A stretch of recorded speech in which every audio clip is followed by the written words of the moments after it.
نحمده ونصلي على رسوله الكريم اما بعد فاعوذ بالله من الشيطان الرجيم بسم الله الرحمن الرحيم رب اشرح لي صدري ويسر لي امري واحلل عقدة من لساني يفقهوا قولي.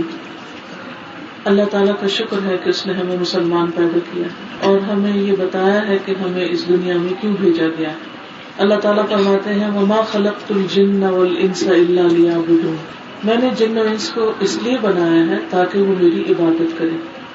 گویا ہم سب اس زمین پر اللہ کا رزق کھاتے ہوئے، اللہ کی نعمتوں سے فائدہ اٹھاتے ہوئے اللہ کی عبادت کے لیے پیدا کیے گئے ہیں. عبادت کیا ہے؟ عبادت اللہ تعالیٰ کی بندگی اور پرستش کا نام ہے. عبادت اللہ تعالیٰ کی مرضی کے مطابق اس دنیا میں رہنے کا نام ہے. جو شخص اللہ سبحانہ و تعالیٰ کی بندگی کرتا ہے، عبادت کرتا ہے، اللہ تعالیٰ اس سے راضی ہو جاتا ہے. اور جو اس کی بندگی سے منہ موڑتے ہیں، تکبر کرتے ہیں، اللہ تعالیٰ ان سے ناراض ہوتا ہے. اللہ تعالیٰ کی ناراضگی کوئی معمولی چیز نہیں ہے. اللہ تعالیٰ کی ناراضگی باپ کی ناراضگی سے بھی بڑی ہے، شوہر کی ناراضگی سے بھی بڑی ہے، والدین کی ناراضگی سے بھی بڑی ہے، کسی عزیز سے عزیز ترین دوست کی ناراضگی سے بھی بڑی ہے. کیونکہ اللہ نے ہمیں پیدا کیا ہے، اور نہ صرف یہ کہ ہمیں پیدا کیا بلکہ پوری کائنات کو پیدا کیا ہے، زمین و آسمان کو پیدا کیا ہے. اور زمین و آسمان کے اندر جتنی بھی چیزیں ہیں ان سب کو بھی اسی نے پیدا کیا ہے. جو جتنا بڑا ہوتا ہے اس کی ناراضگی بھی اتنی ہی بڑی ہوتی ہے. اس لیے ہم سب کو یہ کوشش کرنی چاہیے کہ ایسے کام کریں جس سے ہمارا رب ہم سے راضی ہو جائے، اور ان کاموں سے بچیں جن سے رب کی ناراضگی لازم آتی ہو. اللہ تعالیٰ کی رضامندی کے کام کون سے ہیں؟ وہ کام ہیں جو اس نے اپنے رسولوں کی زبانی ہمارے لیے بتائے ہیں اور ہمیں سکھائے ہیں. اللہ کے رسول صلی اللہ علیہ وسلم نے ہر وہ چیز ہمیں بتا دی ہے، سکھا دی ہے جو اللہ تعالیٰ کی رضامندی کا باعث ہے. اب ہمارا فرض بنتا ہے کہ ان چیزوں کو پڑھیں، سیکھیں، جانیں اور ان پر عمل کریں. دن اور رات میں بہت سے کام ایسے ہیں جن کو کر کے ہم اپنے رب کو راضی کر سکتے ہیں. انہی میں سے ایک کام رب کا ذکر کرنا ہے، رب کو یاد کرنا ہے، رب کا نام پکارنا ہے.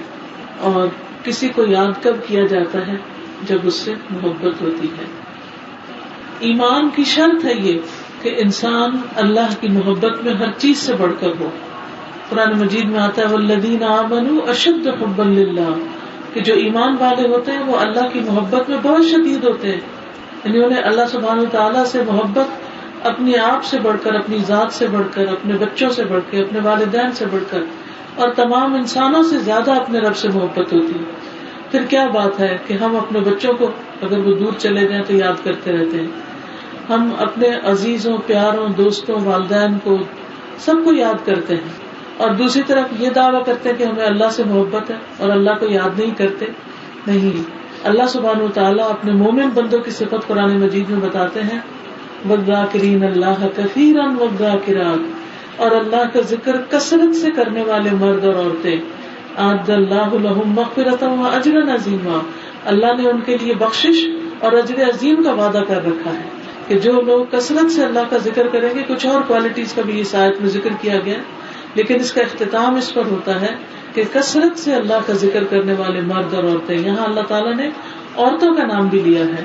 تو مجھ پر اور آپ پر سب پر فرض ہے کہ ہم کثرت سے اللہ کو یاد کریں. اللہ سبحانہ و تعالیٰ کی یاد کے طریقے بھی اس نے ہمیں سکھا دیے ہیں. قرآن مجید میں اللہ تعالیٰ فرماتے ہیں فَاذْكُرُوهُ كَمَا هَدَاكُمْ، بس اس کو اس طرح یاد کرو جس طرح اس نے تمہیں سکھایا ہے، تمہاری رہنمائی کی ہے، تمہیں ہدایت دی ہے. تو آئیے ہم دیکھتے ہیں کہ ہمیں اللہ سبحانہ وتعالیٰ کو کس طرح یاد کرنا ہے. یہ اس وقت کارڈ آپ کے سامنے ہوگا طریق الجنہ، جنت کا راستہ. یعنی اس میں وہ کام بتائے گئے ہیں ذکر کی قسموں میں سے کہ جو انسان کو جنت کی طرف لے جاتے ہیں. الاحادیث العشرۃ فی الاذکار المشتہرۃ، 10 احادیث جو مشہور اذکار کے بارے میں آئی ہیں. الحمدللہ والصلاۃ والسلام علی رسول اللہ وعلی آلہ وصحبہ ومن والہ، تمام تعریفیں اللہ سبحانہ و تعالیٰ کے لیے ہیں اور درود و سلام ہو اللہ کے رسول پر اور آپ کی آل پر اور آپ کے اصحاب پر اور اس پر جو آپ ہی سے دوستی رکھے، ان سب پر اللہ تعالیٰ کا درود و سلام۔ 10 احادیث جو اللہ کے اذن سے آپ کو جنت کے اعلیٰ درجے فردوس تک لے جا سکتی، یعنی اگر آپ ان 10 احادیث پر عمل کر لیں، جو کہ کوئی بہت مشکل کام نہیں، لیکن اس کا اجر اور صلہ اتنا زیادہ ہے کہ جس کا انسان تصور بھی نہیں کر سکتا۔ یہ بھی ہو سکتا تھا کہ آپ کو صرف زبانی کلام ہی بتا دیا جاتا، لیکن زیادہ مناسب یہی ہے کہ آپ لکھی ہوئی چیز کو ساتھ ساتھ پڑھتے بھی جائیں اور پھر اپنے گھر بھی لے جائیں۔ خوبصورت کارڈ ہے، آپ اپنے بیڈ سائڈ ٹیبل پر بھی سجا سکتے ہیں، کہیں بھی رکھ سکتے ہیں، تاکہ روز آپ اس کو وہاں سے اٹھا کر پڑھ کر اپنا محاسبہ کر سکیں کہ آپ اس پر عمل کر رہے ہیں یا نہیں کر رہے۔ تو آپ سب کارڈ کھول لیجیے اور آئیے دیکھیے، اس کو پڑھتے ہیں کہ اس میں کیا لکھا ہے۔ یہ کتابچہ الاحادیث العشرہ فی الاذکار المشتہرہ، مشہور اذکار کی 10 احادیث پر مشتمل ہے، جس میں نے اذکار پر مشتمل ایسی ممتاز احادیث کو منتخب کیا ہے جو اجر کے اعتبار سے بہت ہی عظیم، فضیلت کے اعتبار سے بہت ہی افضل اور سند کے اعتبار سے صحیح ترین ہے، تاکہ ان کا حصول ہر مسلمان مرد اور عورت پر آسان ہو۔ کنبے کے افراد سفر اور حضر میں ان اذکار کو بار بار پڑھیں، درسگاہوں میں ان کا اعادہ ہو اور علم اور خیر اور اصلاح کی ہر محفل میں انہیں دہرایا جائے۔ لہٰذا آپ سب ان اذکار اور احادیث کو یاد کر لیں اور اس پر عمل بھی کریں۔ اس ذات کی قسم جس کے ہاتھ میں میری جان ہے، یہ اذکار خزانوں سے بھی زیادہ مہنگے، یہ بڑے بڑے ٹریجر سے بھی زیادہ مہنگے، جمع شدہ دولت سے بھی زیادہ قیمتی، نشان زدہ گھوڑوں سے بھی زیادہ نفیس اور صرف اونٹوں سے بھی زیادہ بہتر ہیں، بلکہ اجر عظیم، ثواب کثیر اور زبردست انعام کے لیے کرم والے بادشاہ رحمان و رحیم کی طرف سے یہ آسمان و زمین کی کنجیاں ہیں، جس نے اپنے بندوں سے ہمیشہ قائم رہنے والی نعمتوں کا وعدہ کر رکھا ہے۔ میں اپنے لیے اور ہر اس شخص کے لیے جو انہیں پڑھتا ہو، پڑھاتا ہو، پھیلاتا ہو اور عمل کرتا ہو دعا گو ہوں کہ اللہ تعالیٰ اسے اپنی رضا کی کامیابی سے نوازے، جنت کا گھر عطا کرے اور اسے نار جہنم سے بچائے، آمین۔ اب پہلا ذکر ہے، میں آپ کو کہلواؤں گی، آپ میرے پیچھے پڑھیں گے، تاکہ اگر آپ اپنے بچوں کو سکھانا چاہیں یا اپنے نیبرز کو سکھانا چاہیں یا کسی اور کو بتانا چاہیں تو آپ کو یہ پڑھنا آئے کہ کیا لکھا ہوا، ٹھیک ہے؟ اور جس کو اردو نہیں آتی وہ انگلش بھی پڑھ سکتا نیچے، اسی کے ساتھ انگلش ٹرانسلیشن بھی دے دی گئی۔ ان ابی ہریرہ قال قال رسول اللہ صلی اللہ علیہ وسلم الا ادلکم بما ان اخذتم به ادرکتم من سبقکم ولم يدرككم احد بعدكم وكنتم خير من انتم بين ظهرانيهم الا من عمل مثله تسبحون دبر كل صلاة 33 وتحمدون 33 وتكبرون 33 وتقول تمام 100 لا إله إلا الله وحده لا شريك له له الملك وله الحمد وهو على كل شيء قدير۔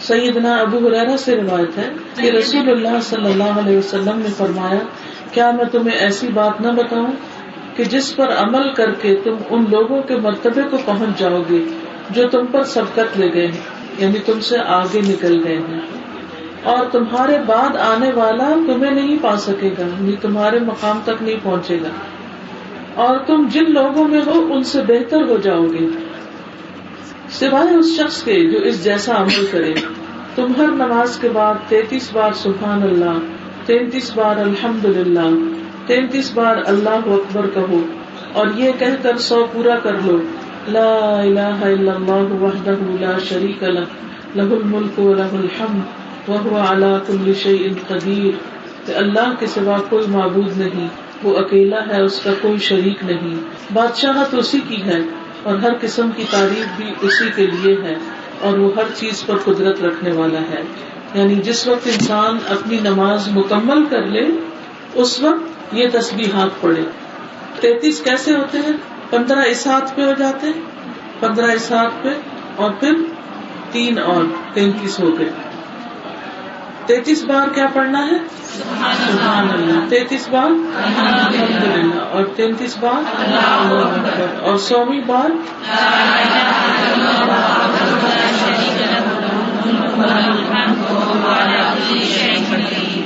مشکل ہے؟ کوئی مشکل نہیں.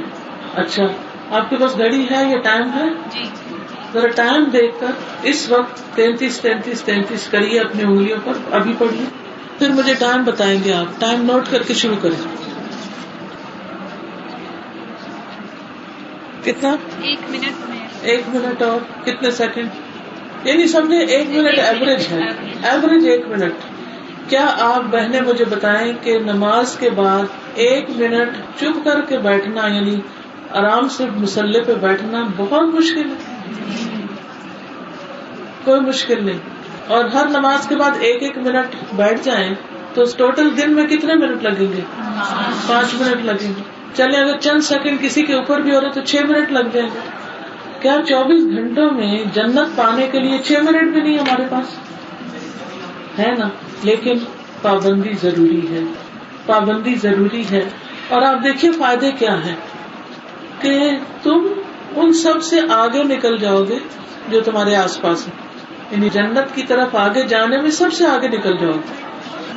فالسابقون السابقون، آگے جانے والے تو آگے جانے والے ہی ہیں.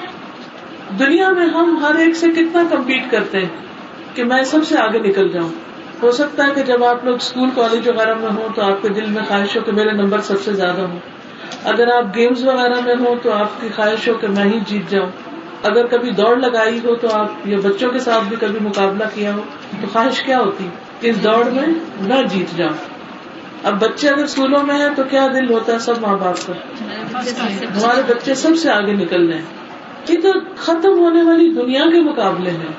یہ دنیا کتنے دن باقی رہے گی؟ کتنے دن؟ قارون کا خزانہ بھی ہمارے پاس ہو، سب سے ہی آگے نکل جائے تو بھی یہ سب ختم ہو جائے گا. تو ہمیں فکر کرنی چاہیے اس دن کی، اس جگہ کی کہ جہاں آگے نکلنا اصل میں فائدہ دے گا. اور وہ فرمایا کہ جو تم سے پیچھے وہ تم تک پہنچ ہی نہیں سکتے الا یہ کہ تمہارے جیسا کام کریں. یعنی یہ عمل اتنا زیادہ مضبوط عمل ہے کہ جس کی وجہ سے تم تو سب سے آگے نکل جاؤ گے اور کوئی اور تم تک نہیں پہنچ سکتا جب تک کہ وہ یہ کام نہ کرے. اور کیا فائدہ بتایا گیا؟ تیسرا فائدہ کیا؟ تم ان سب میں بہتر ہوگے جن کے درمیان تم رہتے ہو. کس کی نگاہ میں بہتر؟ اللہ کی نگاہ میں. یعنی ایک گھر میں اگر اکٹھے رہتے ہو یا ایک آفس میں اکٹھے ہو یا جاب پہ اکٹھے ہو یا کہیں بھی، تو جو یہ عمل کرتا ہے وہ اللہ کی نگاہ میں ان سب سے بہتر ہے. دیکھیے باس کی نگاہ میں بہتر بننے کے لیے لوگ کیا کیا کرتے ہیں. میاں کی نگاہ میں بہتر بننے کے لیے، ٹیچر کی نگاہ میں بہتر بننے کے لیے ساری دوڑی تو یہی ہوتی ہے کہ ہم سب سے اچھے ہو جائیں. تو کیا اس بات کو یقین ہے جو کچھ یہ کہا جا رہا ہے سچ ہے؟ اس کی دلیل کیا ہے کہ یہ سچ ہے؟ یہ جو حدیث ہے یہ آپ دیکھیے بخاری اور مسلم میں آئی ہے، متفق علیہ روایت ہے. یعنی بالکل سچی اور پکی بات ہے. یہ کوئی ایسے ہی نہیں کہ باتوں سے آپ کا دل بہلا رہا ہو، یہ ایک یقینی بات ہے. تو اس میں آپ دیکھیے کہ پہلی بات یہ بتائے گی کیا تمہیں ایسی بات نہ بتاؤں کہ جس پر عمل کر کے تم ان لوگوں کے مرتبے کو پہنچ جاؤ گے جو تم سے سبقت لے گئے، یعنی جو تم سے آگے ہیں تم ان تک پہنچ جاؤ گے اور تمہارے بعد آنے والے تمہیں نہیں پا سکیں گے، اور تم جن میں ہو ان میں سب سے بہتر ہو جاؤ گے سوائے اس کے جو تمہارے جیسا عمل کرے. اور عمل کیا ہے؟ کوئی گھنٹوں بھرا وظیفہ نہیں. کیونکہ آپ کسی انسان کے پاس جائیں نا کہ میری یہ مشکل ہے میں کچھ پڑھنے کو بتا دے، کوئی اتنا آسان وظیفہ بتائے گا؟ دنیا کی کوئی چیز پانے کے لیے کوئی نہیں بتائے گا. اتنے لمبی چوڑی چیز ہے کہ انسان عاجز آجے کرنے سے. تو اللہ کے سچے رسول صلی اللہ علیہ وسلم نے ہمیں جو کچھ دیا ہے ہم اس کی پرواہ نہیں کرتے, صرف جلد بازی میں ہے ادھر جانا, یہ کرنا ہے, وہ کرنا ہے, اور دنیا کی باتیں ہمارے ذہن پہ چھائی ہوئی ہوتی ہیں, لہٰذا ہم سلام پھیرتے باتیں شروع کر دیتے ہیں لیکن یہ ذکر نہیں کرتے. یہ فائدے تو اس میں بتا دیے گئے ہیں. اس کے علاوہ کیا فائدہ ہوگا؟ اس کے علاوہ جب ہم نماز کے بعد ٹھہر جاتے ہیں تو ہماری صحت میں اس کا کیا اثر پڑتا ہے؟ جی آپ بتائیے. جب تک انسان مصلی پر ہوتا ہے اس کو فرشتوں کی دعائیں ملتی ہیں, اور ہمارے اندر ایک سکون آتا ہے. ہم ہر وقت جو جلدی میں ہوتے ہیں نا, تو وہ ہم کام ڈاؤن ہو جاتے ہیں. یہ فزیکلی ہمارے لیے بہت ضروری ہے. ہمارا دل سکون میں آ جاتا ہے, کیونکہ قرآن مجید میں آتا ہے الا بذکر اللہ تطمئن القلوب, خبردار اللہ کے ذکر سے دل اطمینان پا جاتے ہیں, دلوں کو سکون آ جاتا ہے. تو یہ سکون حاصل کرنے کا نسخہ بھی ہے. آخرت میں جنت اور دنیا میں سکون, اطمینان. جو بریز اور ہریز اور پریشانیاں اور بے چینیاں اور ہر وقت ایک عجیب سی جلد بازی سی لگی رہتی ہے دنیا کی دوڑ میں, اس کے اندر بھی رکاوٹ آتی ہے اور اس سے انسان کو سکون حاصل ہوتا ہے.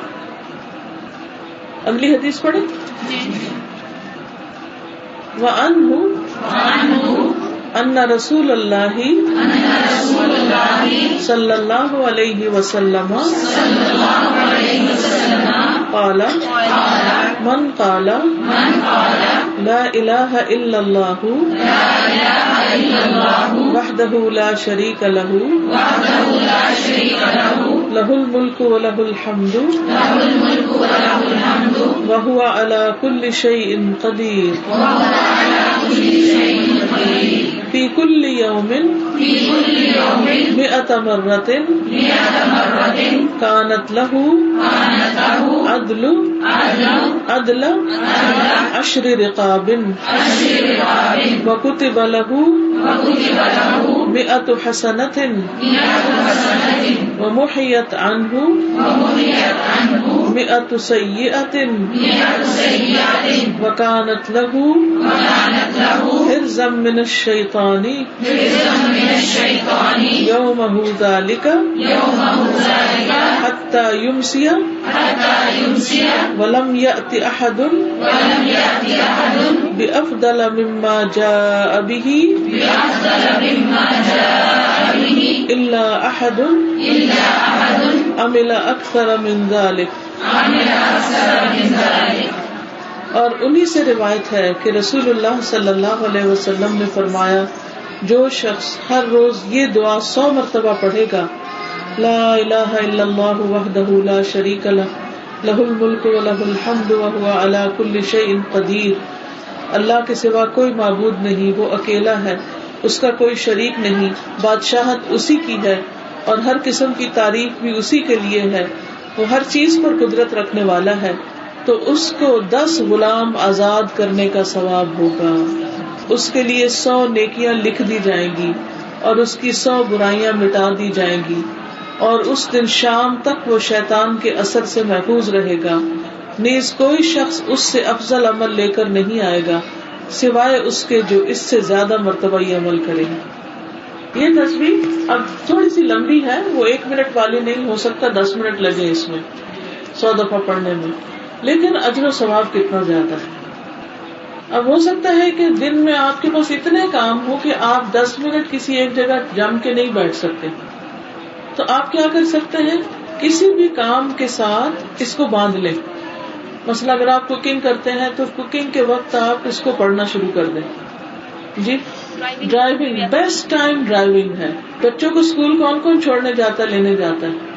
آپ تو بہت موج میں, بہت کم لوگ ہیں, ورنہ اکثر ملکوں میں تو میں نے دیکھا ہے ماؤں کی سارا دن دوڑ, اسکول چھوڑنے جا رہے ہیں, اسکول لینے جا رہے ہیں, اسکول چھوڑنے جا رہے ہیں, پھر ٹیوشن جا رہے ہیں, پھر کھیلنے کو جا رہے ہیں, پھر سپارہ پڑھنے جا رہے ہیں. مرد حضرات تو کاموں پہ ہوتے ہیں, سارا دن عورتیں بیچاری بھاگتی رہتی ہیں. تو یہ جو دوڑ ہے نا آنے جانے کی, اگر اس میں انسان ایک وقت میں یہی تسبیح باندھ لے تو آپ دیکھیے کہ کتنا اجر ہے. سب سے پہلی چیز کیا ملے گا اس کو, 10 غلام آزاد کرنے کا ثواب. ایک غلام آزاد کرنے کا فائدہ آپ کو پتہ کیا ہے؟ جو شخص ایک غلام آزاد کرے اس کے لیے اس غلام کے ہر جوڑ کے عوض آگ سے نجات ہے. یعنی سر کے بدلے سر آگ سے بچ جائے گا، ہاتھوں کے بدلے ہاتھ، پاؤں کے بدلے پاؤں، باقی جسم کے ایک ایک بال کے بدلے بال. آج کل کیا غلام ہے کسی کے پاس جو لے کے کوئی آزاد کرے گا؟ ہے ہی نہیں. تو پھر ہم اس ثواب کو کیسے پہنچے؟ اس تسبیح کے ساتھ. اور اگر ہو بھی تو کیا ہمارے پاس اتنی دولت ہے کہ ہر روز ہم 10 غلام آزاد کریں گے؟ ہے ہی نہیں. اور اگر ہو بھی تو کیا ہمارا دل اتنا بڑا ہے کہ ہم ہر روز 10 غلام آزاد کرتے جائیں؟ 10 غلام تو چھوڑ، 10 بکرے بھی کون روزانہ صدقہ کرتا ہے؟ کوئی کرتا ہے؟ کتنا بڑے سے بڑا کوئی بادشاہ بھی ہو، میں نے نہیں سنا کہ وہ روزانہ 10 بکرے جو ہیں وہ صدقے کے غریبوں کو کھانا کھلاتا ہو.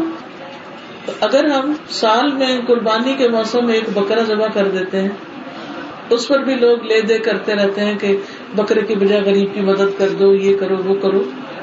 تو آپ سوچئے کہ ہم صدقہ اتنا کر ہی نہیں سکتے، نہیں ہے تو ویسے ہی نہیں کر سکتے، ہے بھی تو بھی نہیں کر سکتے. تو صدقہ کتنی بلاؤں کو ٹالتا ہے. تو اس ذکر کے کرنے کا فائدہ کیا ہے کہ 10 غلام آزاد کرنے کا ثواب ملے گا، 100 نیکیاں لکھی جائیں گی، 100 برائیاں مٹا دی جائیں گی. ہم جو ہر وقت کوئی نہ کوئی غلط کام کر دیتے ہیں تو اس کی وجہ سے وہ برائیاں اریز ہو جائیں گی، مٹا دو مٹا دو مٹا دو مٹا دو. کوئی معمولی چیز ہے. اور پھر شیطان کے شر سے انسان محفوظ رہے گا، اور اس دن اس شخص سے بڑھ کے کوئی نیکی نہیں کما کے لائے گا سوائے اس کے جو یہی عمل کر کے آئے. یعنی اس نے عمل کا، نیکی کا اتنا بڑا خزانہ جمع کر لیا کہ کوئی اس کا مقابلہ نہیں کر سکتا. یہ ہے آخرت کا گھر جس کے لیے ہم سب کو دوڑنا چاہیے اور جس کے لیے ہمیں طریقے بتا دیے گئے ہیں، لیکن ہمیں پتہ نہیں ہوتے اس لیے ہم کرتے نہیں ہیں اور اپنی زندگی ضائع کرتے چلے جاتے ہیں. سوچئے کہ اگر ہم قبر کے اندر ہو ہمارا کیا دل چاہے گا کہ ہم دوبارہ باہر نکلیں، موقع ملے اور ہم یہ ذکر کر کے آئیں. آج ہم باہر ہیں، موقع ہے لیکن ہم ابھی کر نہیں رہے. ہم کتنے دن باہر ہیں، کتنے دن کوئی پتہ نہیں. تو جب دل نہ کرے نا ذکر یہ ادگاہ ہے یہ 100 دفعہ تو بہت ہی لمبا ہے، تو اس وقت اپنے آپ کو امیجن کیا کرے میں فوت ہو چکی ہوں، مجھے قبر میں ڈال دیا گیا، اب میرا کیا دل چاہے گا کہ ایک دم تسبیح شروع کر دوں. تو بس پھر آپ دیکھیں آپ کو خود سیلف موٹیویشن ہو جائے گی آپ کو اور آپ تسبیح شروع کر دیں گے. بیسٹ طریقہ یہی ہے کہ کسی کام کے ساتھ باندھیں. جب تک کسی کام کے ساتھ اس کو باندھیں گے نہیں تو یہ ہوگا نہیں، کیونکہ ہم میں سے کسی میں بھی اتنا حوصلہ نہیں ہوتا، عام طور پہ اسٹیمنا نہیں ہوتا کہ نماز پڑھ کے مصلے پہ بیٹھ کے 100 دفعہ پڑھ کے پھر اٹھے. ایسے لوگ بہت کم ہیں. لیٹ کے پڑھیں گے تو نیند آ جائے گی، وہ بیچ میں رہ جائے گا. تو جس وقت بچے اور سارے لوگ گھر سے نکل جاتے ہیں تو آپ بھی اپنے لیے کوئی ٹائم نکال لیں. آپ یہ بھی کر سکتے ہیں، مثلا آپ ایکسرسائز کرتے ہیں، جم جاتے ہیں یا واک کرتے ہیں تو اس کے ساتھ بھی باندھ سکتے ہیں. یعنی جو کام آپ روز کرتے ہیں اس کے ساتھ آپ یہ تسبیح لازم کر لیں اور اتنا دل ہلکا ہو جائے گا کہ جیسے آپ بہت بڑا صدقہ خیرات کر کے نکلیں. اس لیے یہ کرنے کے کام ہیں جن کو عام طور پر لوگ معمولی سمجھتے ہیں، لیکن یہ معمولی نیکیاں معمولی نہیں ہے، بہت بڑی ہیں. آخرت کے بہت بڑے خزانے آپ کو ملنے والے ہیں اس کے بدلے، لیکن پابندی شرط ہے. یہ سمجھے کہ میں آپ کو وظیفے دے رہی ہوں، جو آپ کریں گے تو انشاءاللہ بہت سے فائدے حاصل ہوں گے. اور یہ جو اس میں آتا ہے نا شیطان کے شر سے محفوظ رہیں گے. اگر شیطان سے بندہ اپنے دشمن سے بچ گیا تو اس سے بڑی کامیابی کیا ہے؟ یہ بہت بڑی کامیابی ہے کہ انسان دشمن کی چالوں سے بچ گیا. ورنہ کیا ہوتا ہے اچھی بلی نیکیاں کر کے جمع کرتے ہیں، ادھر سے کوئی چال وہ چلتا ہے اور ہمارے منہ سے اپنی شوخی خود ہی نکل جاتی ہے یا کسی کے بارے میں بات نکل جاتی ہے یا کچھ، تو سب کچھ ضائع کر کے رکھ دیتے ہیں. کیونکہ شیطان ہمیں دھوکے سے ایسے کام کرواتا ہے کہ جس سے ہم اول تو کوئی اچھا کام کریں نا، اور اگر کر بیٹھے تو اس کو چین نہیں آگے ہوتا کہ ہاں اس کے پاس نیکیاں جمع ہو گئی ہیں تو جنت میں چلی جائے گی، بہتر ہے اس کی ضائع کراؤ. تو یوں سمجھے کہ جیسے آپ نے پڑھی تسبیح تو آپ کا دشمن قید خانے میں چلا گیا. اب آپ کو کچھ نہیں کر سکتا. اگلی حدیث ہے وَعَنْهُ أن رسول اللہ صلی اللہ علیہ وسلم قال من قال سبحان اللہ وبحمدہ فی یوم 100 مرۃ حطت خطایاہ وإن كانت مثل زبد البحر. اور انہی سے روایت ہے کہ رسول اللہ صلی اللہ علیہ وسلم نے فرمایا جس نے ایک دن میں 100 مرتبہ کہا سبحان اللہ وبحمدہ، اللہ پاک ہے اور اسی کی تعریف ہے، اس کے تمام گناہ مٹا دیے جاتے ہیں خواہ وہ سمندر کی جھاگ برابر کیوں نہ ہو. اور یہ بھی بخاری اور مسلم کی روایت ہے. اب دیکھیے کہ گناہ جو ہوتے ہیں نا وہ انسان کے دل پہ بوجھ بنتے ہیں، انسان کو حسرتوں میں ڈالتے ہیں، انسان کے لیے ڈپریشن کا سبب بنتے ہیں، انسان کے لیے پریشانی کا ذریعہ ہوتے ہیں. تو جب انسان توبہ کرتا ہے اور یہ ذکر کرتا ہے تو اس کے گناہ ختم ہو جاتے ہیں. ہم میں سے کون یہ کہہ سکتا ہے کہ میرے تو کوئی گناہ ہی نہیں؟ کوئی کہہ سکتا ہے؟ ہر لمحہ غلطیاں کرتے رہتے ہیں. تو پھر عقل مندی کس چیز میں ہے کہ انسان غلطی سے نہیں بچ سکتا لیکن توبہ تو کرتا جائے، ایسے کام کرے کہ جس سے اس کے گناہ معاف ہوتے چلے جائیں. اور اس تسبیح کو کرتے وقت بھی کچھ زیادہ دیر نہیں لگتی. آپ دیکھیے 10 دفعہ پڑھ کے ٹائم نوٹ کیجئے کتنے منٹ لگے 10 دفعہ پڑھنے کا. 10 سیکنڈ 12 سیکنڈ چلے 15 سیکنڈ ہی لگائے. اچھا 15 سیکنڈ تو 100 دفعہ پڑھنے میں 10 دفعہ 1.5 منٹ. اللہ اکبر. چلیے 2 منٹ لگا لیجئے تو سارے دن کے گناہ واش کرنے سے آپ کیا اپنا گھر واش کرنا چاہیں سارا 2 منٹ میں ہوتا ہے؟ سارے لانڈری کرنا چاہیں، سارے برتن دھونا چاہیں 2 منٹ میں ہوتا ہے؟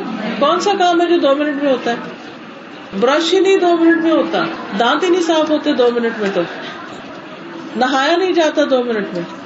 کہا یہ کہ آپ کے سارے گناہ دھل کے پاک صاف ہو جائیں اگر یہ تسبیح آپ دل لگا کے پڑھیں ہر روز.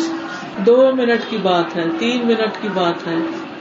لیکن شیطان ہمیں کرنے نہیں دیتا.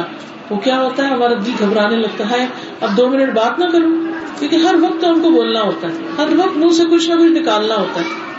اس کا نقصان کیا ہوتا ہے زیادہ باتیں کرنے کا کہ پھر ہم ذکر کے لیے ٹائم نہیں ملتا یا ہمارا منہ تھک جاتا ہے. کیونکہ دن میں ایک مخصوص مقدار لفظوں کی ہم نے بولنی ہوتی. جب وہ ہم فضول بول چکے ہوتے ہیں تو اس کے بعد ذکر کے لیے زبان تھک چکی ہوتی. تو اس سے پہلے کہ وہ تھکے پہلے صبح ذکر کر لیں، کاؤنٹ پورا کر لیں اپنا. وَأَنْهُ عَنِ النَّبِيِّ صلی اللہ علیہ وسلم قال کلمتان خفیفتان علی اللسان ثقیلتان فی المیزان حبیبتان الی الرحمن سبحان اللہ وبحمدہ سبحان اللہ العظیم. اور انہی سے روایت ہے کہ نبی صلی اللہ علیہ وسلم نے فرمایا 2 کلمے ایسے ہیں جو زبان پر بہت ہلکے پھلکے، میزان میں بہت بھاری اور رحمان کو بڑے ہی پیارے ہیں. سبحان اللہ وبحمدہ سبحان اللہ العظیم. اللہ پاک ہے اور اسی کی تعریف ہے، اللہ پاک ہے بہت عظمت والا. اب اس میں گنتی نہیں بتائی گئی، یہ کھلا پڑھنے کے، اٹھتے بیٹھتے چلتے پھرتے جب آپ کی زبان خاموش ہو آپ سبحان اللہ وبحمدہ سبحان اللہ العظیم پڑھیں، کیونکہ میزان میں بڑے بھاری وہاں بہت فائدہ ہے ان کے، اور اللہ تعالیٰ کو بہت محبوب ہے. تو جو اللہ تعالیٰ کے محبوب کام کرے گا وہ بھی اللہ کا محبوب بن جائے گا. اگر ہم چاہتے ہیں کہ ہم اللہ کے پیارے بن جائیں تو اس کے لیے کیا ضروری ہے کہ ایسے کام کریں جس سے ہم اللہ کے پیارے ہو سکیں، اور وہ یہ کام ہے فرشو، اور یہ کام ہے کیونکہ اس کی ضمانت 2 حدیث کی کتابوں نے دی ہے اور نبی صلی اللہ علیہ وسلم سے صحیح سند کے ساتھ ثابت ہے. یعنی عادت بنا لیجئے ذکر کرتے رہنے کی، کثرت سے اللہ کا ذکر کرنے کی. اور اس میں کچھ مشکل نہیں لگتا، کوئی زور نہیں لگانا پڑتا، کوئی آپ کو سوچنا نہیں پڑتا، کوئی بہت بڑی مشقت نہیں ہے، بس صرف عادت بنانے کی ضرورت ہے. اگلی حدیث ہے وَأَنْهُ قَالَ قال رسول اللہ صلی اللہ علیہ وسلم لأن اقول سبحان اللہ والحمد للہ ولا الہ الا اللہ واللہ اکبر احب الی مما طلعت علیہ الشمس رواہ مسلم.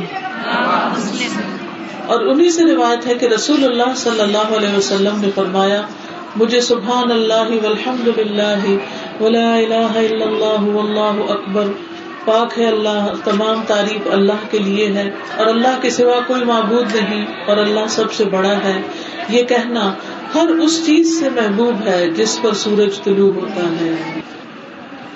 جب سورج نکلتا ہے تو سب سے پہلے کہاں پہنچتا ہے؟ ہائی رائزز، اونچی بلڈنگز. اگر آپ غور کریں ہائی رائزز کی قیمت کیا ہوتی ہے ایک ہائی بلڈنگ کی؟ بلینز میں، ٹھیک ہے. بعض ان میں سے کتنی خوبصورت بنی ہوئی ہوتی ہے، دیکھتا ہے انسان تو دیکھتا ہی رہ جاتا ہے. نیچے سے اوپر تک شیشہ لگا ہوتا ہے، ان پہ بھی چڑھے. پھر اور سورج کس پہ چڑھتا ہے؟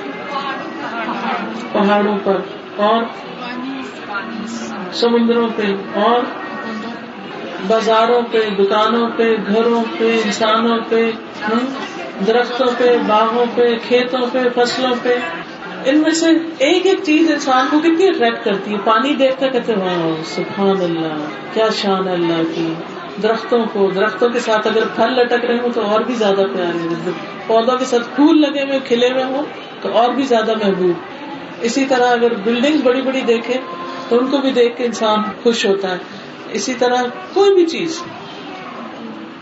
لیکن اللہ کے رسول صلی اللہ علیہ وسلم کو یہ کلمات پڑھنا ہر چیز سے زیادہ پیارا تھا جس سے سورج طلوع ہوتا ہے. ہمیں دنیا کی چیزوں سے محبت ہوتی ہے، اللہ کے رسول صلی اللہ علیہ وسلم کو اس ذکر سے محبت ہے. تو ہمیں کس کی پیروی کرنی چاہیے؟ رسول اللہ صلی اللہ علیہ وسلم. اس کا فائدہ کیا ہے؟ دو فائدے ہیں، ایک بخشش ملنے کا وعدہ ہے اور دوسرے اللہ کی محبت. قل ان کنتم تحبون اللہ فاتبعونی یحببکم اللہ ویغفر لکم ذنوبکم. کہہ دیجیے اگر تم اللہ سے محبت کرتے ہو تو میری پیروی کرو، اللہ تم سے محبت کرے گا اور تمہارے گناہوں کو بخش دے گا. تو آپ دیکھیے ہم سب دعویٰ کرتے ہیں ہمیں اللہ سے محبت ہے، اس کا ثبوت کیسے دیا جائے گا؟ رسول اللہ صلی اللہ علیہ وسلم کی پیروی سے، کہ ہمیں بھی یہ کلمات سب سے زیادہ پیارے ہونے چاہیے. اب دیکھیے جو چیز پیاری ہوتی ہے کبھی انسان چھوڑتا ہے اس کو، تو پھر ان کو بھی کیا کرنا ہے؟ یاد رکھنا ہے، چھوڑنا نہیں ہے. اچھا یہ بھی کھلا بتایا گیا، کوئی تعداد نہیں بتائی گئی. آپ جتنی دفعہ چاہیں پڑھ لیں، چاہے تو ایک دفعہ پڑھ لیں، یعنی دن میں ایک دفعہ تو پڑھ ہی لیں. آپ جب دوپہر کا کام کاج کر کے کھانا کھا کے اگر آپ تھوڑی دیر آرام کرتے تو آ کے اپنا یہ کارڈ اٹھایا اور سارا ایک دفعہ پڑھ لیا اور اپنا جائزہ بھی لے لیا کہ کون کون سی تسبیح میری ہو گئی. بستر کے سرہانے رکھ دے، بس اپنے آپ کو چیک کرتے رہنا انشاءاللہ. اور جو چیز اچھی لگے کہیں مجھے تو اللہ کا ذکر اس سے بھی اچھا لگتا ہے. کوئی بھی چیز جو پسند آنے لگے فوراً کہیں یہ اللہ کا ذکر مجھے اس سے بھی زیادہ پسند ہے جو نبی صلی اللہ علیہ وسلم کو پسند ہے. اور فوراً کہیں سبحان اللہ والحمد للہ ولا الہ الا اللہ واللہ اکبر. سبحان اللہ والحمد للہ ولا الہ الا اللہ واللہ اکبر. سبحان اللہ والحمد للہ ولا الہ الا اللہ واللہ اکبر. آپ دیکھیں گے کہ آپ کے دل کے اندر ایک ایسا عجیب سی لہر دوڑنے لگتی ہے. نیکسٹ ہے وَأَنْهُ قَالَ قَالَ رسول اللہ صلی اللہ علیہ وسلم من صلی علیہ صلاۃ صلی اللہ علیہ بہا عشرا. اور انہی سے روایت ہے کہ رسول اللہ صلی اللہ علیہ وسلم نے فرمایا جو مجھ پر ایک بار درود بھیجے اللہ اس پر 10 رحمتیں بھیجتا ہے. ایک دفعہ درود کے بدلے 10 رحمتیں. خاص طور پر جس وقت آپ کسی بھی پریشانی میں، حتیٰ کہ چھوٹی سی پریشانی کہ آپ کو کوئی چیز بھول جائے، اپنی رکھی ہوئی چابی یاد نہ آ رہی ہو، یا کوئی بھی خبر آپ ایسی سنیں تو فوراً کیا کریں؟ درود شریف شروع کر دیں. جو ہی درود شریف پڑھیں گے تو اللہ تعالیٰ کی رحمت آنے لگے گی، آپ کی فکر، غم، پریشانی کم ہونے لگے گی اور آپ کا مسئلہ حل ہونے لگے گا انشاءاللہ. اور پھر ساتھ دعا بھی مانگے. ان انس قال كان اکثر دعاء النبی صلی اللہ علیہ وسلم اللہم آتنا فی الدنیا حسنۃ وفی الآخرۃ حسنۃ وقنا عذاب النار. سیدنا انس سے روایت ہے کہ نبی صلی اللہ علیہ وسلم کی اکثر دعا یہ ہوا کرتی تھی اللہم آتنا فی الدنیا حسنۃ وفی الآخرۃ حسنۃ وقنا عذاب النار. اے اللہ ہمیں دنیا میں بھلائی عطا فرما اور آخرت میں بھی بھلائی دے اور ہمیں دوزخ کے عذاب سے محفوظ رکھ. یہ کثرت سے دعا مانگتے تھے. رکن یمانی اور حجر اسود کے بیچ میں بھی یہی دعا مانگی جاتی ہے. اس میں کیا مانگا کہ اللہ دنیا میں بھی اچھائیاں دے اور آخرت میں. اتنی جامع دعا. ہم کیا کیا مانگیں گے؟ ایک اچھا یہ دے دے، وہ دے دے، وہ دے دے. جب ہم کہتے اللہ ساری بھلائی یہاں بھی دے دے اور وہاں بھی دے دے تو سارا کام ہی ختم. تو اب آپ عادت بنا لیجئے، چاہے تو نماز کے بعد ایک دفعہ، چاہے جس وقت کوئی پریشانی آئے دل پر کہ یہ چیز نہیں وہ نہیں، اور انسان فیصلہ کرنا مشکل ہو کہ پتہ نہیں اب یہ میرے حق میں اچھا بھی ہے کہ نہیں، تو آپ آرام سے یہ دعا مانگ کے معاملہ اللہ کے سپرد کر دیں کہ اللہم ربنا آتنا فی الدنیا حسنۃ وفی الآخرۃ حسنۃ وقنا عذاب النار. اللہ ہمیں آگ کے عذاب سے بچائے، کیونکہ من زحزح عن النار وادخل الجنۃ فقد فاز. جو آگ سے بچا لیا گیا اور جنت میں داخل کر لیا گیا وہ کامیاب ہو گیا. وہ ہے اصل کامیابی. تو دن میں کم از کم ایک بار تو یہ دعا ضرور ہونی چاہیے ہماری. اللہ ہمیں توفیق دے اور ہماری عادت بن جائے. عن ابی موسیٰ الاشعری قال قال لی رسول اللہ صلی اللہ علیہ وسلم یا عبد اللہ بن قیس الا ادلک علی کنز من کنوز الجنۃ قلت بلا یا رسول اللہ قال لا حول ولا قوة الا باللہ.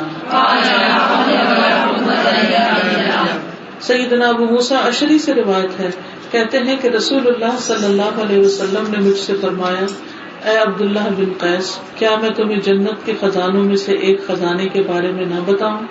میں نے کہا ضرور بتائیے اے اللہ کے رسول. آپ صلی اللہ علیہ وسلم نے فرمایا وہ کلمہ یہ ہے لا حول ولا قوة الا باللہ. اللہ کے سوا کسی کے پاس زور اور طاقت نہیں ہے. اگر کوئی آپ کو یہ بتائے کہ آئے میں آپ کو خزانہ بتاتی ہوں، چلیں اور خزانہ نکال لیں، آپ کے سے کون پیچھے رہے؟ کوئی بھی نہیں.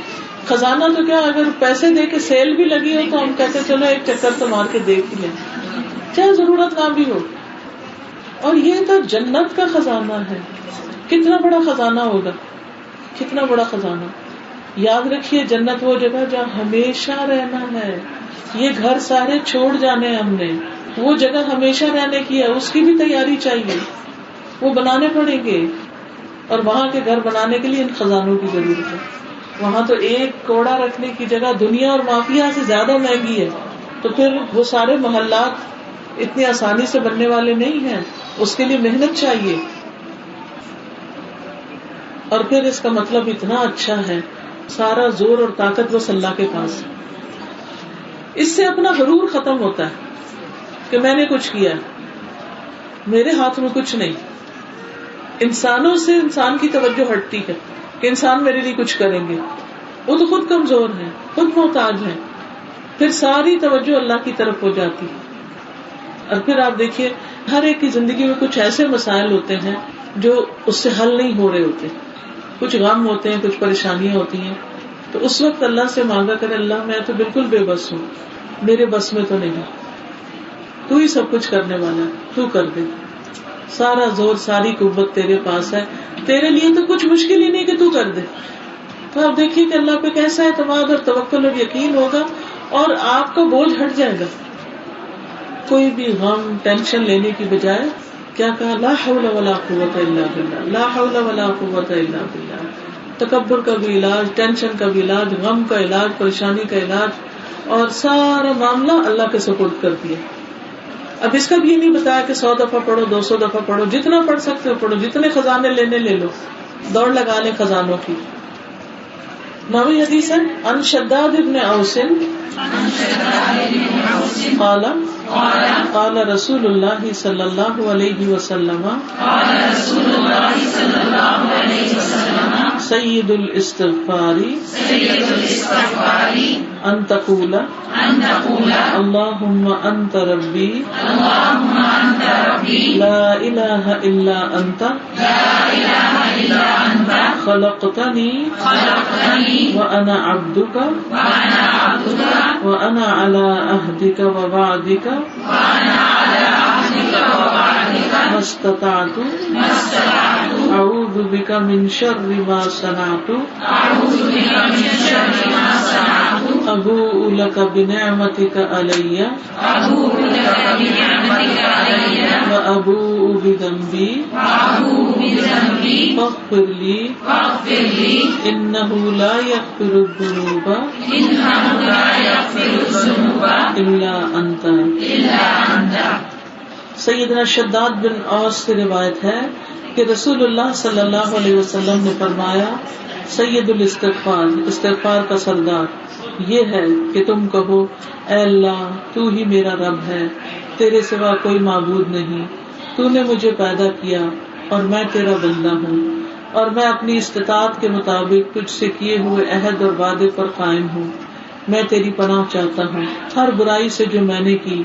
میں اپنے اوپر تیری عطا کردہ نعمتوں کا اعتراف کرتا ہوں اور اپنے گناہ کا اعتراف کرتا ہوں, بس مجھے بخش دے, یقیناً تیرے سوا کوئی گناہوں کو بخش نہیں سکتا. گناہ جو ہوتے ہیں وہ انسان کے راستے کی رکاوٹ ہوتے ہیں, اور جب انسان گناہوں سے معافی مانگتا ہے تو اس کے لیے زمین و آسمان کے خزانے سامنے آ جاتے ہیں. یعنی اللہ سبحانہ وتعالیٰ آسمان سے بھی رحمتیں برساتا ہے اس کے لیے, اور زمین بھی خزانے اگلتی. سورۃ نور میں اللہ تعالیٰ فرماتے ہیں حضرت نوح کی زبانی فَقُلْتُ اسْتَغْفِرُوا رَبَّكُمْ, بس میں نے کہا کہ تم اپنے رب سے بخشش مانگ لو, جو گناہ ہو گیا کوئی بات نہیں, اب معافی مانگ لو, پلٹ آؤ. فائدہ کیا ہوگا, یرسل السماء علیکم مدرارا, تم پر آسمان برستا وہ بھیجے, یعنی خوب بارشیں ہوں. وَيُمْدِدْكُمْ بِأَمْوَالٍ وَبَنِينَ, تمہیں مال اور بیٹوں سے نوازے گا. یہ کس کا فائدہ ہے, استغفار کرنے کا, یہ کلمہ پڑھنے کا, تمہیں مال اور بیٹوں سے نوازے گا. وَيَجْعَلْ لَكُمْ أَنْهَارًا, اور تمہارے لیے نہریں جاری کر دے گا, ہر چیز کی وافر مقدار ہو جائے گی, یعنی دنیا کی نعمتیں وافر ہو جائیں گی. تو جس کو دنیا میں تنگی ہو, کوئی رزق کی تنگی ہے, اولاد کی طرف سے تنگی ہے, جاب میں تنگی ہے, کوئی تنگی ہے, اس کو چاہیے کہ یہ استغفار پڑھے, صبح شام ایک ایک بار پڑھ لے. نہ صرف یہ کہ دنیا کا فائدہ ہو جائے گا, آخرت کا بھی فائدہ ہوگا, کہ جس دن موت آئے گی, ایک روایت میں آتا ہے کہ جنت میں داخل ہونے سے کوئی چیز اس کو روک نہیں سکتی. تو صبح اور شام عصر اور فجر کے بعد یہ دعا ضرور پڑھ لیا کرے. اور آخری روایت ہے ان جویریۃ بنت الحارث قالت قال رسول اللہ صلی اللہ علیہ وسلم لقد قلت بعدك اربع کلمات ثلاث مرات لو وزنت بما قلت منذ اليوم لوزنتهن سبحان اللہ وبحمدہ عدد خلقہ ورضا نفسہ وزنة عرشہ ومداد کلماتہ. سیدہ جویریہ بنت الحارث سے روایت ہے کہ رسول اللہ صلی اللہ علیہ وسلم نے فرمایا میں نے تمہارے بعد 4 کلمے 3 بار کہے ہیں، اگر وہ ان کلمات کے ساتھ تولے جائیں جو آج تم نے اب تک کہے ہیں، یعنی صبح سے جو کچھ پڑھ رہی ہو ان کے مقابلے میں اگر تولا جائے تو یہ کلمے بھاری نکلیں گے. اور وہ کیا کلمہ ہے؟ سبحان اللہ وبحمدہ عدد خلقہ ورضا نفسہ وزنۃ عرشہ ومداد کلماتہ. پاک ہے اللہ اور اس کی تعریف اسی کی ہے، اس کی مخلوق کی تعداد کے برابر، اس کی ذات کی رضا کے برابر، اس کے عرش کے وزن کے برابر اور اس کی کلمات کی سیاہی کے برابر. اتنی زیادہ اللہ کی تعریف، کتنی مخلوق کی تعداد. کسی کو پتہ ہے ستاروں کی تعداد، سمندر کے قطروں کی تعداد، ریت کے ذروں کی تعداد؟ نہیں پتا، صرف اللہ کو پتا ہے، اللہ ہی گنتا ہے. یعنی میری تسبیح اتنی بار سبحان اللہ وبحمدہ عدد خلقہ ورضا نفسہ اور اس کے ذات کی رضامندی کے برابر، یعنی جس سے اللہ کی رضا ہو. قرآن مجید میں آتا ورضوان اللہ اکبر، اور اللہ کی رضا سب سے بڑی چیز ہے. جس سے اللہ راضی ہو جائے اس کے لیے ہر چیز آسان ہے. اور پھر وزنۃ عرشہ، مخلوق میں جتنی بھی چیزیں ہیں عرش ان میں سب سے بڑا ہے. آپ کو پتا ہے کہ ہماری یہ زمین، پھر اس کے بعد 7 آسمان، 1 2 3 4 5 6 7 اور ایک آسمان کا فاصلہ دوسرے کے درمیان کتنا بڑا. پھر 7 آسمان اور زمینیں جو ہیں وہ اللہ کی کرسی کے مقابلے میں ایسے جیسے ایک چھوٹی سی رنگ ہوتی ہے، حالانکہ یہاں سے آسمان تک جانا بھی معنی رکھتا ہے. پھر اس کے بعد جنت ہے، جنت کے 100 درجے ہیں، 1 2 3 4 5. پھر جنت الفردوس سب سے اوپر والا درجہ. پھر اس کے بعد پانی، پانی کے اوپر عرش، اور عرش کو تھامے ہوئے جو فرشتے ہیں ان میں سے ایک فرشتے کے کان کے لو سے لے کے کندھے تک کا فاصلہ 700 سال کے برابر ہے. اتنے بڑے ہیوج فرشتے ہیں. اس عرش کا وزن کتنا ہوگا تو امیجن بھی نہیں کر سکتے. اس کے وزن کے برابر اللہ کی تسبیح، کتنا بڑا اجر ہوتا. اس لیے اس کلمے کو بھی صبح شام لازماً پڑھے. وہ مداد کلماتہ ہی، اور اس کے کلمات کی سیاہی کے برابر. قرآن مجید میں آتا ہے اگر 7 سمندر سیاہی بن جائیں اور سارے درخت کلمے بن جائیں اور اللہ کی تعریف لکھی جائے کلمات، تو پھر بھی سب کچھ ختم ہو جائے، اللہ کے کلمات ختم نہ ہو. تو وہ کتنے ہیں وہ اللہ کو ہی پتا ہے. اللہ اس کے برابر میں تیری تسبیح کرتی. کیا زبردست تسبیح ہے. تو اسی لیے نبی صلی اللہ علیہ وسلم نے اپنی بیوی سے کہا کہ تم صبح سے جو کچھ پڑھ رہی تھی نا اس کے مقابلے میں یہ جو میں نے 3 دفعہ کہے ہیں ان کا وزن زیادہ بھاری ہے. تو لمبے چوڑے وظیفے کرنے کی بجائے سنت میں جو کچھ ہمیں بتایا گیا ہے اس پر عمل کرنا سیکھ لیں. انشاءاللہ اگر آپ اس پر عمل کرتے ہیں تو آج کی اس مجلس میں آنا آپ کے لیے نہایت فائدہ مند ہے انشاءاللہ. اور پھر اگر آپ یہ کارڈ کسی اور کے ساتھ شیئر کرتے ہیں تو وہ بھی ثواب آپ کو ملے گا جو صدقہ جاریہ بنے گا. اللہ تعالیٰ ہمیں نیکیوں کو پھیلانے والا بنائے. وآخر دعوانا ان الحمد للہ رب العالمین. سبحانک اللہم وبحمدک اشہد ان لا الہ الا انت استغفرک واتوب الیک. السلام علیکم ورحمۃ اللہ وبرکاتہ.